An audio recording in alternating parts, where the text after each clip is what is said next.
பச்சேபாஸ் Harrington football academy. இந்த academy வந்து ஒரு 22 வருஷத்துக்கு முன்னாடி உருவாக்கப்பட்டது. எப்படின்னா அவர் CN மூர்த்தி என்னுடைய குரு, என்னுடைய கோச் அவர் தான்.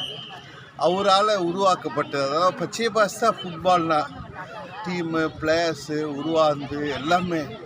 அப்போ பார்த்தாரு மூர்த்தி அண்ணன், இது மாதிரி பசங்களை குரோ பண்ணுவோம், ஃபுட்பாலுக்கு நிறைய பேர் தேவை அப்படின்னு நினச்சி ஃபுட்பாலை வளர்க்கணும், பசங்களை நம்ம பாட்டு தயார் பண்ணி விடணும். நம்மளுக்காக ஒரு டீமுக்காக பசங்க தயார் பண்ணுவோன்னா நம்ம குரோ பண்ணுவோம், சின்ன வயசுலேருந்து எடுத்து பண்ணுவோம்னு சொல்லி அப்படி ஆரம்பித்தது பார்த்திங்கன்னா எங்களுக்கு வந்து இது இலவசமாக நடத்தணும்னு முடிவு பண்ணார். ஏன் இலவசம்னா football is a poor man's game. அதனால் இதை அப்படி பண்ணால் தான் விளையாட்டுக்கு வீரர்கள் வருவாங்கன்னு சொல்லிட்டு அந்த எடுத்து, ஏன்னா எங்களுக்கு காலேஜ் கிரவுண்டு இலவசமாக கொடுத்தாங்க. கோச்சஸ் சொல்லி கொடுக்குறவங்க எந்த சம்பளம் வாங்காத இலவசமாக வந்தாங்க. அதுக்கப்புறம் என்ன தேவை, ஒரு பாலு, ஜெர்சி, இதை வந்து ஸ்பான்சர்ஸ் அன்றைக்கி இருந்த டாடா மோட்டார்ஸு, ஏசிடி இந்தியா, அப்புறம் லைலாண்டு, அப்புறம் கேலக்ஸி மோகன், அப்புறம் இப்போ போவன்ட்ட ஒரு 10 வருஷமாக தொடர்ந்து கொடுத்துட்ருக்காங்க. இது மாதிரி ஜெர்சி கொடுத்தாங்க. அப்புறம் ஸ்டாக்கிங்ஸு, அப்புறம் கிட் பேக் கொடுக்க ஆரம்பிச்சு. இது சில நிறுவனங்கள், அதாவது மிஸ்டர் மோகன் எம்எல்ஏ பிரதர் கணேஷ்ராம் கொடுத்தாரு, கிட் பேக்கு, ஸ்டாக்கிங்ஸ் கொடுத்தாங்க. இப்படி நிறைய பேர், SPLT மாறன், பாக்கியலட்சுமி பஸ்ஸு பேக் கொடுத்தாங்க. இப்படி பண்ணாங்க. இது பண்ணும்போது பார்த்திங்கன்னா பேரண்ட்ஸ் வந்து என்ன பண்ணாங்க, பசங்க என்ன அப்படி வராங்க, அவங்களுக்கு ஏதாவது ஒரு மில்க் கொடுப்போம், ஒரு ஸ்நாக்ஸ் கொடுப்போம்னு சொல்லி அது கொடுக்க ஆரம்பித்தாங்க. இதுக்கு இந்த அகாடமிக்கு முழு காரணம் என்னென்னா கோச்சஸ் இலவசமாக வந்து டெய்லி கோச் பண்ணாங்க. இதில் என்ன பியூட்டின்னா, கேம்ப் வந்து சம்மர் டைமில் ஒரு 30 நாள் நடத்திட்டு போயிடலாம். ஆனால் வந்து இது த்ரூ அவுட் தி இயர் நடக்குது. Every Friday evening, Saturday evening. அப்போது இந்த கேம்பில் வந்து உருவாக்குற பசங்க ஆரம்பத்தில் 250 பசங்க வந்தாங்க. எந்த விளம்பரம் கிடையாது. அதாவது விளம்பரம் பண்ணால் இடம் பத்தாது, நிறைய பேர் வர தயாராக இருக்காங்க.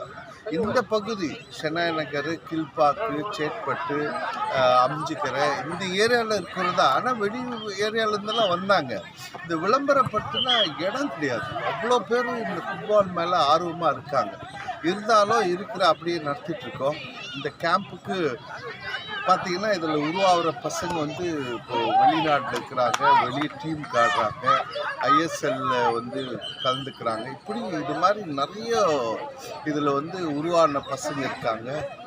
கேம்பில் உருவாகிற பசங்க அந்தந்த ஸ்கூலில் வந்து அவங்களுக்கு அட்மிஷன் கிடைக்குது.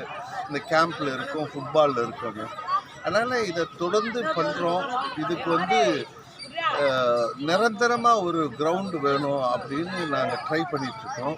அதுக்கு தான் நம்ம எம்எல்ஏ, அண்ணா நகர் பகுதி எம்எல்ஏ வந்து இந்த திருவிக்கா ஸ்கூல் கிரவுண்டு கீஸை எங்களுக்கு கொடுத்துட்டார். இப்போது இதை வந்து மேலும் மென்மைப்படுத்தி ஒரு 2 அஸ்டட் ஆஃப் கிரவுண்டும் ஒரு ஓப்பன் கிரவுண்டும் இங்கே பண்ணுறாங்க.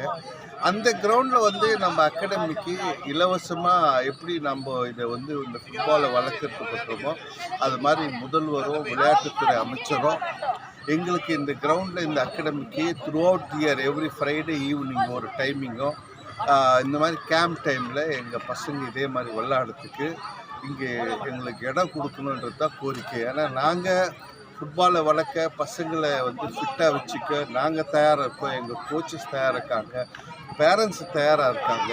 எங்களுக்கு தேவை இடம் தான், கிரவுண்டை கொடுங்க, நாங்கள் பசங்களை உருவாக்கி காட்டுறோம் அப்படின்ற ஒரே மோட்டோவில் தான் ஒட்டுமொத்த கோச்சஸும் பேரண்ட்ஸும் தயாராக இருக்கும். ஆகவே இந்த அரசு வந்து பார்த்திங்கன்னா விளையாட்டுக்கு ஊக்கம் கொடுக்குது. அதனால தான் எங்களுக்கு இங்கே இந்த இவ்வளோ பெரிய கிரவுண்டில் வெறும் ஃபுட்பால் தான் நடக்க போகுது. அதில் இங்கே பசங்களுக்கு இலவசமாக நடத்துறதுக்கோ இல்லை மெயின்டெனன்ஸுக்கு ஏதாவது ஒரு ஃபீஸை வாங்கிட்டு எங்களுக்கு இந்த அகாடமி தொடர்ந்து நடத்த ஆதரவு கொடுக்கணுன்றதை இந்த அரசுக்கு இந்த நேரத்தில் கோரிக்கை வைக்க விரும்புகிறோம். இந்த இடம் நமது எம்எல்ஏ உடைய முயற்சினால, திரு MK மோகனுடைய முயற்சினால இங்கே வந்து முதல்ல நாங்கள் காம்பவுண்ட் வால் கேட்டோம், அப்புறம் ஸ்டேஜ் கேட்டோம், பாத்ரூம் கேட்டோம். அவர் சொன்னார் இதை அப்படியே கிரவுண்டாக பண்ணிவிடுவோம் சொல்லி இன்றைக்கி பாருங்கள் ஒரு ஃபுல் கிரவுண்டு, அதாவது இது வந்து ஃபுல் கிரவுண்டு, ஃபுட்பால் கிரவுண்டு இங்கே பண்ணியிருக்காங்க. இது ஒரு சின்ன கிரவுண்டு, இது ஒரு சின்ன கிரவுண்டு. எல்லாமே ஆமாம், நார்மல் க்ரீனரி கிராஸ் க்ரோ பண்ணி தான் பண்ணியிருக்காங்க. இது இல்லாத இந்த 2 கிரவுண்டு, இந்த பெரிய கிரவுண்டு 3 கிரவுண்டு இருக்குது. இதில் ஒரு வாலிபால் கொடுத்துருக்காங்க, அந்த பக்கம் பேஸ்கெட் பால் கொடுத்துருக்காங்க, ஒரு ஸ்டேடியம் இருக்குது, ஒரு ஜிம் இருக்குது. மொத்தமே வந்து இங்கே இதை பண்ணியிருக்காங்க. இதை வந்து ஃபுட்பால் பிளேயர்ஸுக்கு ஒரு பெரிய ஆப்பர்ச்சுனிட்டி. இந்த பகுதியில் இருக்கக்கூடிய விளையாட்டு வீரர்கள், ஃபுட்பால் விளையாடுறவங்களுக்கு இது ஒரு பெரிய ஆப்பர்ச்சுனிட்டி. அரசாங்கம் இது மாதிரி பண்ணுங்க. ஏன்னா ஃபுட்பால்னாவே ஏதாவது ஒரு கிரவுண்டில் விளையாடிடுவாங்க, எங்கேயாவது கோயில் கிரவுண்டு எங்கேனா கிரசன்ட்டில் ஆடுறாங்க. ஆனால் இன்றைக்கி இந்த பகுதி, அண்ணா நகர் பகுதி சார்ந்த மக்களுக்கு இவ்வளோ பெரிய கிரவுண்டு இது மாதிரி க்ரீனரியாக வருது. இதை வந்து வருகிற 26 வெள்ளிக்கிழமை திறக்கிறதா இருக்காங்க.